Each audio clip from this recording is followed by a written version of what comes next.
동일계 초등부 여러분, 안녕하세요. 저는 여러분과 영상으로 소그룹 활동을 할 김정아 선생님입니다. 저는 초등부 이은비입니다. 반갑습니다.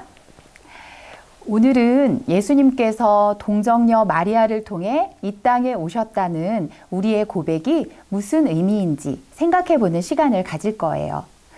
자, 그럼 다 함께 사도신경을 암송해 보겠습니다. 나는 전능하신 아버지 하나님 천지의 창조주를 믿습니다. 나는 그의 유일하신 아들 우리 주 예수 그리스도를 믿습니다. 그는 성령으로 잉태되어 동정녀 마리아에게서 나시고 본디오 빌라도에게 고난을 받아 십자가에 못 박혀 죽으시고 장사된 지 사흘 만에 죽은 자 가운데서 다시 살아나셨으며 하늘에 오르시어 전능하신 아버지 하나님 우편에 앉아 계시다가 거기로부터 살아있는 자와 죽은 자를 심판하러 오십니다. 나는 성령을 믿으며 거룩한 공도회와 성도의 교제와 죄를 용서받는 것과 몸의 부활과 영생을 믿습니다. 아멘. 오늘 우리가 함께 나눌 말씀은 마태복음 1장 18절에서 25절까지 말씀입니다. 이 말씀은 사도신경에서 그는 성령으로 잉태되어 동정녀 마리아에게서 나시고란 고백을 우리에게 가르치고 있습니다. 이 말씀을 통해서 예수 그리스도께서 성령으로 잉태되었다는 말씀과 동정녀에게서 나셨다는 고백의 의미를 배워봐요. 오늘 성경 말씀은 여러분이 아주 잘 알고 있는 말씀이니 다 같이 퀴즈를 풀면서 말씀을 읽어볼까요? 18절부터 은비 학생이 읽어주세요. 그리고 선생님이 하나, 둘, 셋 하면 동그라미 안에 들어갈 말을 외쳐주세요.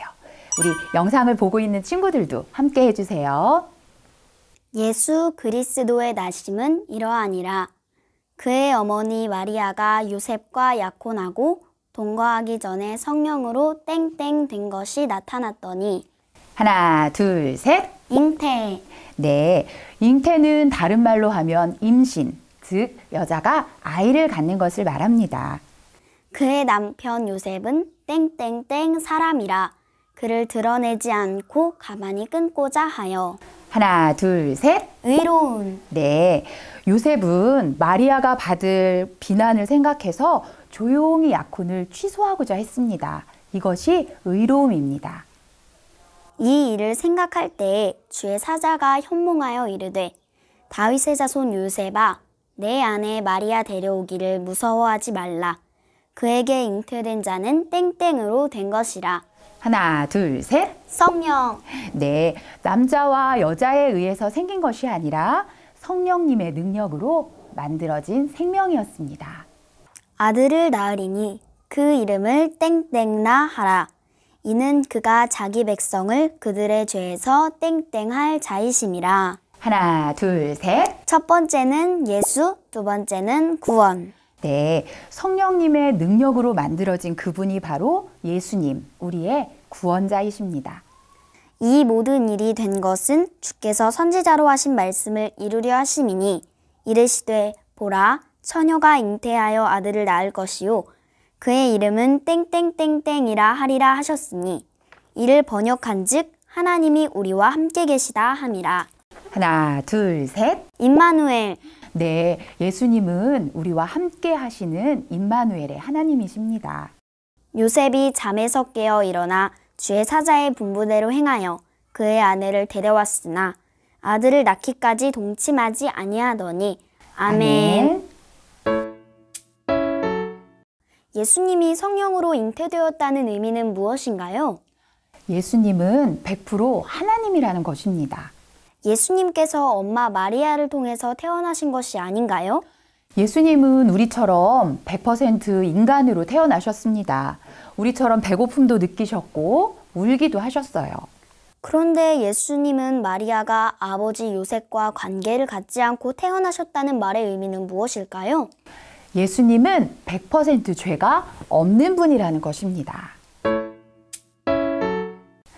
교리는 우리가 꼭 알고 지켜야 하는 핵심적인 신앙 고백입니다. 이제 다 같이 하이델베르크 신앙교육서 36문을 읽어보겠습니다. 은비 학생이 질문을 읽어주세요. 예수님의 거룩한 잉태와 탄생으로 말미암아 우리가 얻는 유익은 무엇입니까? 그가 우리의 중보자가 되셔서 자신의 순결하고 완전한 거룩함으로 우리가 잉태될 때부터 가지고 있는 우리의 죄를 하나님 앞에서 제하여 주시는 것입니다. 좀 어려운 표현으로 되어 있지요. 우리 다음의 질문들을 나누면서 위에서 읽은 교리의 의미를 하나씩 알아보아요. 우리는 죄로 인해 하나님과의 관계가 끊어졌어요. 다시 하나님과 관계를 맺고 싶은데 우리가 스스로 지은 죄에 대해 값을 치를 수 있을까요? 우리 힘으로는 할 수 없는 것 같아요. 안 하려고 해도 계속 짓는 죄들이 있어요. 그래요. 우리는 죄에서 벗어날 능력이 없어요. 죄를 짓는 것은 늪에 빠지는 것과 같은데 늪에서 빠져나오려고 하면 할수록 더 깊이 빠져들 뿐이에요. 죄의 늪에서 빠져나오기 위해서는 밖에서 우리를 끌어내줄 자가 필요해요. 그러면 우리의 죄를 해결할 수 있는 것이 이 세상에 있을까요? 잘 모르겠어요. 하나님과 우리 사이의 관계를 회복해 줄 자는 우리가 지은 죄에 대한 벌을 감당할 수 있는 힘이 있어야 해요. 그런데 그렇게 할 수 있는 사람은 이 세상에 없어요. 그렇다면 우리는 하나님과 우리를 화해시켜 줄 수 있는 어떤 중보자가 필요할까요? 우리 죄를 대신해야 하니까 우리와 같은 사람이어야 하지 않을까요? 맞아요. 우리를 대신해야 하니까 우리와 같은 인간이셔야 해요. 하지만 예수님은 우리처럼 죄를 짓지 않은 분이셔요. 그래서 예수님은 참 인간이시고 의로운 인간이세요. 그런데 왜 중보자와 구원자는 참 인간이시며 의로운 인간이셔야 할까요? 하나님의 의가 요구하는 것은 죄 지은 인성이 죄에 대한 값을 지불하도록 하는 것이지만 스스로 죄인이 된 사람은 다른 사람을 위해 대신 값을 지불할 수 없게 되었기 때문입니다. 이 대답의 의미는 우리가 하나님 앞에서 지은 죄의 대가를 치러야 하는데 모든 사람은 다 죄인이라 그렇게 할 수가 없습니다. 그래서 우리를 대신할 참되고 의로운 인간이 오셔야만 했던 거예요. 그러면 왜 동시에 그분은 참 하나님이셔야 할까요? 그분께서 자신의 신성의 능력으로 하나님의 진노의 짐을 자신의 인성에 짊어지실 수 있기 위해서 또한 우리에게 의와 생명을 얻게 하여 우리를 다시 태어날 수 있도록 하시기 위해서입니다.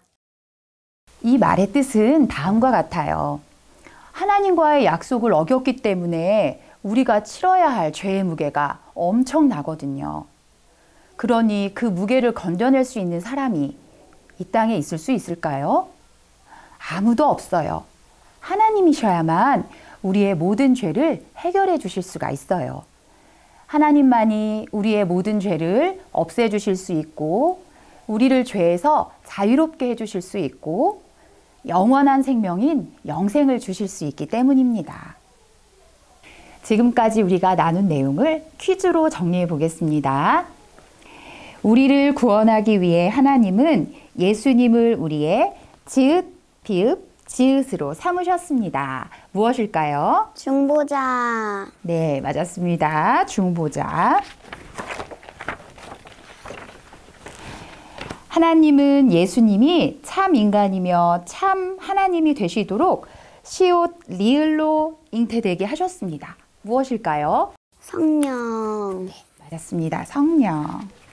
마지막 질문. 우리는 오직 이응, 시옷, 니온을 통해서만 죄의 문제를 해결할 수 있고 의와 생명을 얻어 다시 태어날 수 있습니다. 무엇일까요? 예수님이요. 네, 맞았습니다. 이제 오늘의 소그룹을 마무리할 시간이 되었습니다. 우리 다 같이 두 손 모으고 기도하겠습니다. 사랑하는 하나님, 첫 번째 영상 소그룹을 하게 해주셔서 감사합니다. 오늘의 배움을 통해 우리 동일교회 초등부 친구들이 오직 예수님만이 나를 위해서 구원할 중보자이시며 구원자이심을 고백할 수 있도록 해주세요. 우리를 위해 이 땅에 오시고 죽으시고 부활하시며 다시 오셔서 우리에게 영원한 생명을 주실 예수님의 이름으로 기도드립니다. 아멘. 여러분, 다음 소그룹 시간에 다시 만나요. 안녕.